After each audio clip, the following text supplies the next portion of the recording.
College प्रेमकथा. Marathi love story. College प्रेमकथा. एकेकाळी भारतातील एका छोट्याशा कॉलेजमध्ये प्रिया नावाची एक मुलगी राहायची. ती लांब कुरळे केस आणि मोठे तपकिरी डोळे असलेली एक सुंदर मुलगी होती. प्रिया शहरातील सर्वात प्रतिष्ठित महाविद्यालयात शिकत होती आणि ती एक मेहनती विद्यार्थिनी होती, जी नेहमी तिच्या अभ्यासावर लक्ष केंद्रित असे. एके दिवशी प्रिया तिच्या वर्गात जात असताना कॉलेजमध्ये नवीन असलेल्या एका मुलावर तिची नजर पडली. तो उंच, गोरा आणि मोहक स्मित होता. त्याचे नाव रोहित होते आणि तो ग्रामीण भागातील एका छोट्या गावातला होता. रोहितने नुकतेच कॉलेजमध्ये प्रवेश घेतला होता आणि तो शहरात आपले नवीन जीवन सुरू करण्यात उत्सुक होता. रोहित त्याच्या वर्गाकडे जात असताना त्याची प्रियाकडे वळवली आणि त्याला तिच्यावरून नजर हटवता आली नाही. त्याला वाटले की ती त्याने पाहिलेली सर्वात सुंदर मुलगी आहे. त्याला तिच्याशी बोलायचं होतं, पण तो तिच्याकडे जाण्यासाठी खूप घाबरला होता. दिवस गेले आणि रोहित प्रियाला कॉलेजच्या कॅम्पसमध्ये पाहत राहिला. त्याने तिच्याशी बोलायचं ठरवलं होतं, पण संभाषण कसे सुरू करावे हे त्याला कळत नव्हते. एके दिवशी तो कॅन्टीनच्या दिशेने चालला होता, तेव्हा त्याला प्रिया एका बेंचवर एकटी बसलेली पुस्तक वाचताना दिसली. त्याने संधी साधण्याचे ठरवले आणि तो तिच्याकडे गेला. "हाय रोहित," आत्मविश्वासाने बोलायला प्रयत्न करत म्हणाला. प्रियाने पुस्तकातून वर पाहिले आणि हसली. "हाय," तिने उत्तर दिले. "मी रोहित." त्याने स्वतःची ओळख करून दिली. "मी इथे नवीन आहे." "मी प्रिया," ती अजूनही हसत म्हणाली. ते बोलू लागले आणि रोहितला कळले की प्रिया फक्त सुंदरच नाही तर ती हुशार आणि दयाळू देखील आहे. तो तिच्यावर मोहित झाला होता आणि त्याला तिला अधिक चांगले जाणून घ्यायचे होते. त्यांनी फोन नंबरची देवाणघेवाण केली आणि एकमेकांना संदेश पाठवण्यास सुरुवात केली. दिवस आठवड्यात बदलले आणि रोहित आणि प्रिया चांगले मित्र बनले. ते त्यांच्या आवडत्या चित्रपटांपासून ते त्यांच्या भविष्यातील स्वप्नांपर्यंत सूर्याखाली असलेल्या प्रत्येक गोष्टीबद्दल बोलले. रोहित स्वतःला प्रियाच्या प्रेमात पडला होता, पण तिलाही तसंच वाटत होतं की नाही हे त्याला माहीत नव्हतं. एके दिवशी रोहितने सर्व धैर्य एकवटले आणि प्रियाला त्याच्याबद्दल कसे वाटते ते सांगितले. "प्रिया, मला माहीत आहे की आम्ही फक्त मित्र आहोत, पण मला तुझ्याबद्दल जे वाटते ते मी मदत करू शकत नाही. मला वाटते की मी तुझ्या प्रेमात आहे." रोहितच्या कबुली जवाबाने प्रिया आश्चर्यचकित झाली, पण तिला स्पर्शही झाला. तिच्या मनातही त्याच्याबद्दल भावना निर्माण होऊ लागल्या होत्या, पण ती कबूल करायला घाबरत होती. "रोहित, मला वाटतं मलाही तुझ्याबद्दल भावना आहेत," ती लाजत म्हणाली. त्या दिवसापासून रोहित आणि प्रियाच्या नात्यात बदल झाला. त्यांनी डेटिंग करायला सुरुवात केली आणि एकत्र जास्त वेळ घालवायला ते उद्यानात लांब फिरायला गेले, चित्रपट पाहिले आणि कॅन्टीनमध्ये कॉफी डेट केली. ते एकत्र आनंदित होते आणि त्यांच्यात काहीही येऊ शकत नव्हते.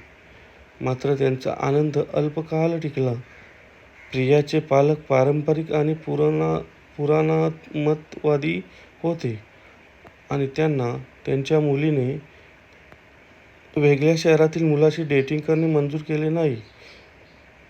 प्रियाने आपल्या समाजातील कोणाशी तरी लग्न करावे आणि आपली परंपरा चालू ठेवावी अशी त्यांची इच्छा होती.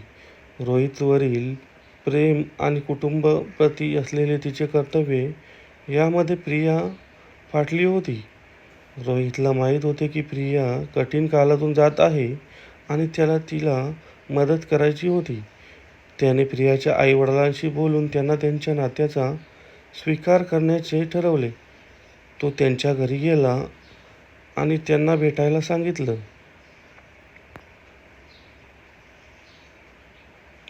रोहितला पाहून प्रियाच्या आईवडिलांना आश्चर्य वाटले, पण त्याने आतमध्ये त्याचे स्वागत केले. ते बोलायला बसले आणि रोहितने त्यांना प्रियावर किती प्रेम केलं आणि आयुष्यभर तिची काळजी कशी घेणार हे त्यांना समजावून सांगितले. त्याने त्यांना वचन दिले की तो प्रिया किंवा त्यांच्या कुटुंबाला दुखावणारे काहीही करणार नाही. प्रियाच्या आईवडिलांनी चेहऱ्यावर कडक भाव घेऊन रोहितचे म्हणणे ऐकले.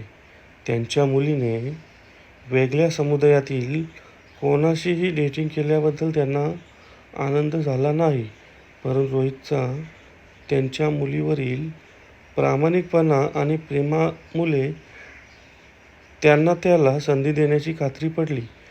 काही तासांच्या चर्चेनंतर प्रियाच्या पालकांनी अखेर रोहितच्या कुटुंबियांना भेटून त्यांच्या लग्नाच्या शक्यतेवर चर्चा करण्यास सहमती दर्शवली. रोहित आनंदी होता आणि त्याने प्रियाच्या आईवडिलांचे त्याला संधी दिल्याबद्दल आभार मानले. रोहितने तिला घडलेला प्रकार सांगितल्यावर प्रियाला खूप आनंद झाला. तिच्या आईवडिलांनी रोहितच्या कुटुंबाला भेटायला होकार दिला यावर तिचा विश्वासच बसला नव्हता. तिने रोहितला घट्ट मिठी मारली आणि दोघांनाही आनंदाचे अश्रू तरळले. पुढचे काही आठवडे रोहित आणि प्रियासाठी उत्सुकतेने आणि अस्वस्थतेने भरलेले गेले. रोहितच्या कुटुंबियांच्या भेटीसाठी ते तयारी करत होते आणि सर्व काही सुरळीत होईल अशी त्यांना आशा होती.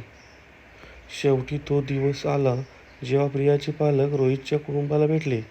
रोहितचे आईवडील प्रियाच्या आईवडिलांचे स्वागत करत होते आणि त्यांनी लग्नाच्या तपशिलावर चर्चा सुरू केली. प्रिया आणि रोहित एकमेकांच्या शेजारी बसले हात धरून हसत होते. काही तासांच्या चर्चेनंतर अखेर प्रियाच्या पालकांनी आपल्या मुलीला रोहितसोबत लग्न करण्यास होकार दिला. रोहितने कुटुंब आणि त्यांनी आपल्या मुलाला ज्या पद्धतीने वाढवलं ते पाहून ते प्रभावित झाले.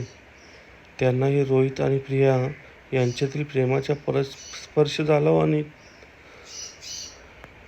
त्यांना समजले की त्यांच्या परंपरेपेक्षा आपल्या मुलीचा आनंद महत्त्वाचा आहे. प्रिया आणि रोहितला ही बातमी कळताच आनंद झाला. त्यांनी एकमेकांना घट्ट मिठी मारली आणि त्यांच्या चेहऱ्यावरून अश्रू वाहत होते.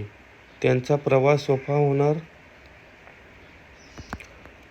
नाही हे त्यांना माहीत होते, पण ते सर्व आव्हानांना एकत्रितपणे तोंड द्यायला तयार होते. महिने उलटत गेले आणि प्रिया आणि रोहितचे एकमेकांवरील प्रेम दिवसेंदिवस अधिकच घट्ट होत गेले. ते कॉलेजमधून पदवीधर झाले आणि आपापल्या क्षेत्रात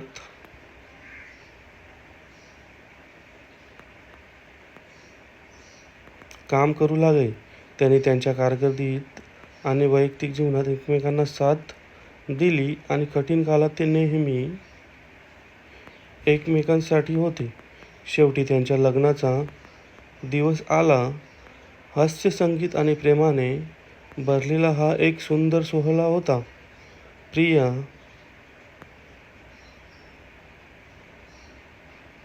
तिच्या पारंपरिक भारतीय वधूच्या पोशाखात अतिशय सुंदर दिसत होती आणि रोहित त्याच्या शेरवानीत देखणा होता.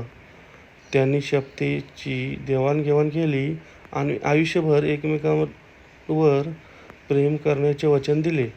वर्षे सरत गेली आणि प्रिया आणि रोहित एकत्र म्हातारे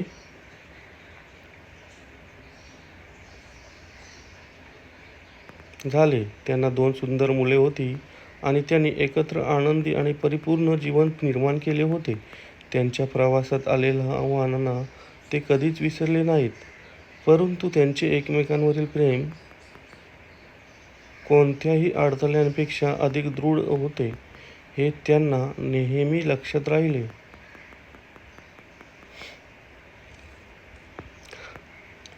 प्रिया आणि रोहितची प्रेम कहाणी. त्यांच्या छोट्या कॉलेज टाउनमध्ये एक कॉलेज प्रेमकथा. लोक त्यांच्या प्रेमाने सर्व अडथळ्यांवर कसे विजय मिळवले आणि त्यांनी इतरांना अनुसरण्यासाठी एक उदाहरण कसे ठेवले याबद्दल बोलले. अशाच आव्हानांना तोंड देणाऱ्या तरुण जोडप्यांसाठी ते प्रेरणास्थान होते आणि त्यांनी हे सिद्ध केले की खरे प्रेम नेहमीच मार्ग शोधते.